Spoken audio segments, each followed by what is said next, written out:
Bonjour à tous. La semaine dernière se tenait le Vivatech et donc je vais vous faire une réaction un peu plus à froid de l'événement, la manière dont je l'ai vécu.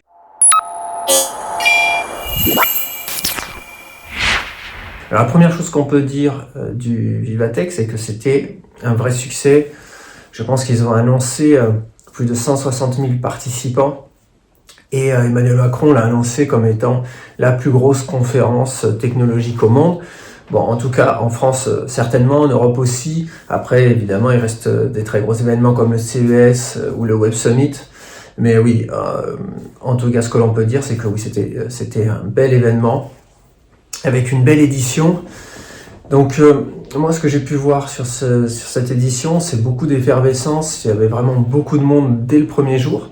J'ai rencontré énormément de startups et beaucoup de startups françaises et donc ça fait plaisir de voir au cœur de l'écosystème, au cœur des géants technologiques qui sont que trop peu rarement français, de voir beaucoup d'initiatives, elles, françaises. Donc une des initiatives pour lesquelles moi j'ai eu un attrait particulier, c'est Chat3D. Chat3D, c'est une entreprise française qui vient proposer la possibilité de synthétiser des objets 3D sur la base de simples photos. Et donc ça, pour les industriels, c'est précieux, mais également dans le secteur du gaming.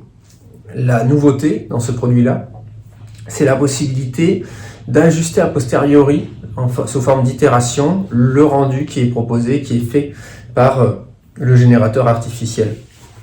Ça, c'est intéressant, parce que très souvent, moi qui travaille sur des hackathons avec de la VR, où la réalité augmentée, sur un first try, quand on essaye d'obtenir un objet 3D sous forme qu'on requête sous forme de texte ou d'image, ça ne correspond pas forcément à l'attente en particulier. C'est pas loin, mais c'est pas exactement ça. Et là, ils ont un outil qui permet justement de comprendre, de synthétiser et de faire des itérations pour obtenir vraiment le fini idéal. Et la qualité de ce qui est proposé sur le papier, elle est vraiment parfaite. Donc ça, c'était une belle rencontre. Au sujet du métavers, ce que j'ai vu également, c'est la présentation commune, conjointe de Publicis avec BEM, de BEM Builders, donc Brand Experience in the Metaverse. Ça fait plaisir de voir une entreprise qui se positionne comme une agence qui vous aide à faire de la communication sur le métavers, s'associer avec le géant qui est Publicis, et nous dire que oui, il y a des cas d'usage qui ont fonctionné. Ils ont travaillé en partenariat notamment sur le cas McDonald's. Et ce que propose BEM, qui est très très fort, c'est le fait d'avoir par exemple des maps sur Fortnite, qui sont des maps qui font succès parce que ce sont des vrais jeux développés avec des expériences de jeu qui ont de l'engagement, et dire que oui, je peux proposer aux marques par exemple un des niveaux de ce jeu-là, je vais le brander avec la marque qui viendra me voir pour un partenariat. Et donc là, on ne dénature pas la notion du jeu de départ et on peut intégrer subtilement la présence de la marque dans le métavers. Ce sont des sujets que j'ai abordés dans le manuel du métavers, et aussi sous forme de personnages non joueurs. Donc le fait d'avoir un personnage non joueur qui vient interagir avec les différents joueurs et qui peuvent incarner une marque, une identité. Là, pour moi, c'est un tournant clé que de voir BEM vraiment s'associer avec Publicis, parce que on se rend bien compte que le futur de la publicité, il n'est pas sur la télé. Le futur de la publicité, il est même pas forcément finalement sur le streaming, mais il peut être ailleurs du côté du gaming. Donc là, il y a un enjeu très très fort. Il y a eu beaucoup d'annonces de fait du côté de l'intelligence artificielle. Alors oui, moi je vous parle du métavers, mais en fait l'intelligence artificielle, elle est liée. C'est-à-dire que aujourd'hui, pour pouvoir générer l'objet 3D à partir de texte et d'images, c'est l'intelligence artificielle qui vous aide à faire ça. Aujourd'hui, pour synthétiser un personnage non joueur sur un métavers comme Fortnite, vous allez utiliser l'intelligence artificielle pour ça. Et donc l'une des plus grandes annonces qui va impacter tout le monde, c'est l'annonce du partenariat entre Mistral et Nvidia, avec cette optique d'essayer quand même de, on va dire, créer quelque chose à l'échelle européenne, être présent en Europe et en France en particulier, avec une solution qui soit compétitive sur le marché. Donc ça, c'est quelque chose d'essentiel quand on sait que tous les secteurs vont tirer profit de ces avancées-là. Et une avancée un peu plus discrète, mais qui pour moi a été marquante, puisque bon, je viens quand même du domaine de la technologie, des développeurs, hein, c'était mon cœur de métier quand même, je suis ingénieur au départ en informatique, hein, et c'est sur cet axe de programmation, c'est l'annonce d'OpenAI avec le Codex qui est un agent intelligent qui vient coder et qui vous assiste au codage. Alors autant j'avais vu des choses assez sophistiquées jusque-là, autant Codex c'est quand même un pas supplémentaire, puisque là vous avez un agent qui va interagir avec vos repositories sur GitHub, qui va être en mesure de générer du code à large échelle sous les différents frameworks. Donc les exemples qui ont été faits, c'était avec Node.js par exemple. Il va gérer les dépendances, il va gérer une partie de la structure de votre code, et il va lui-même tester ce qu'il aura produit comme code, l'ajuster, et ensuite vous pouvez le pusher dans les repositories. Donc là, vous avez quand même une solution qui, même dans les mains de non-développeurs, va vous permettre de produire beaucoup plus vite, d'intégrer ces agents-là dans le processus de développement.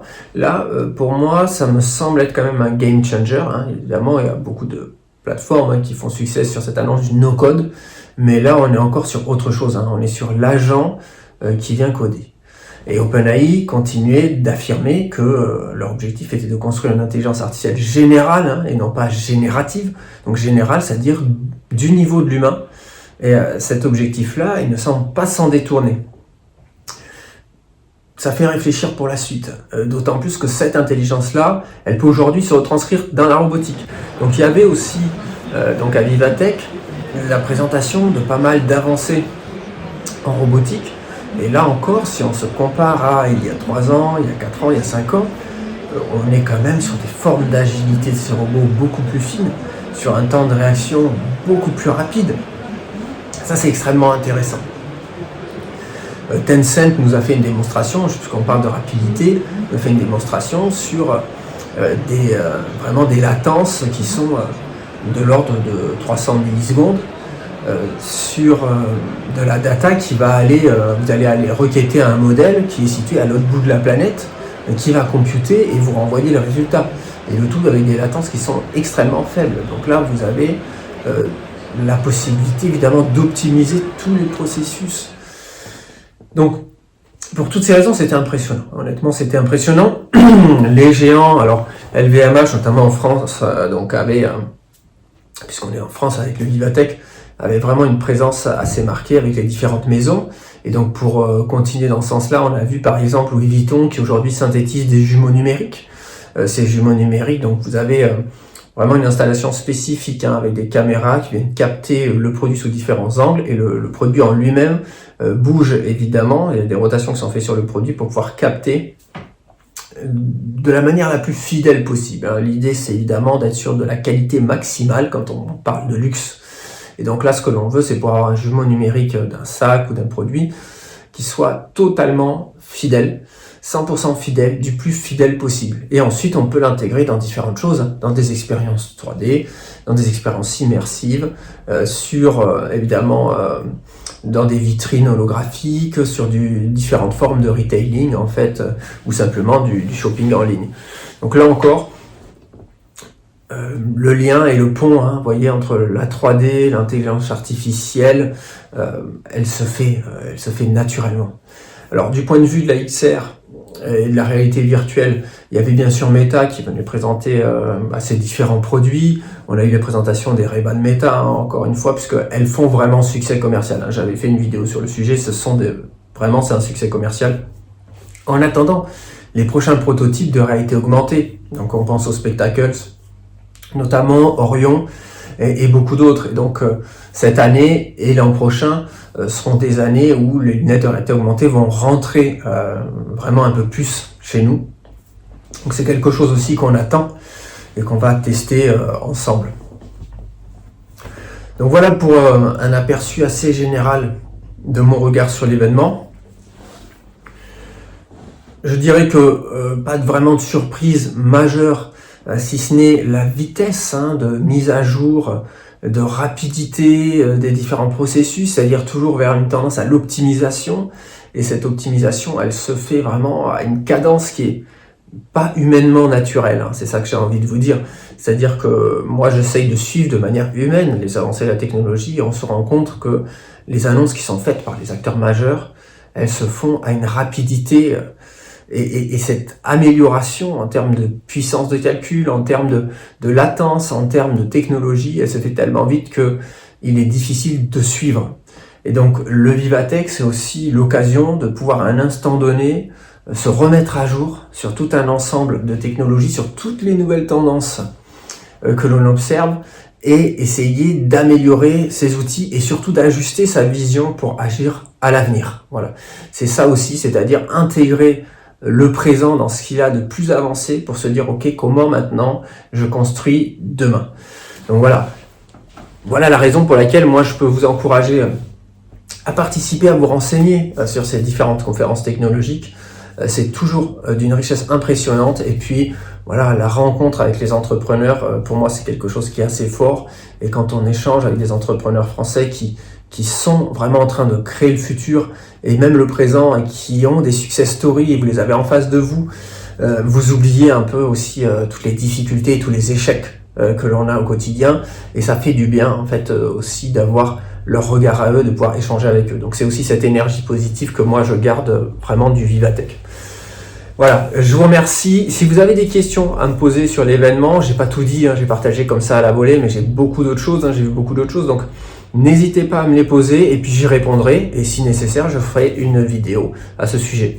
Voilà, je vous souhaite une bonne semaine et à très vite sur la chaîne du Dr Meta. Allez, bye bye.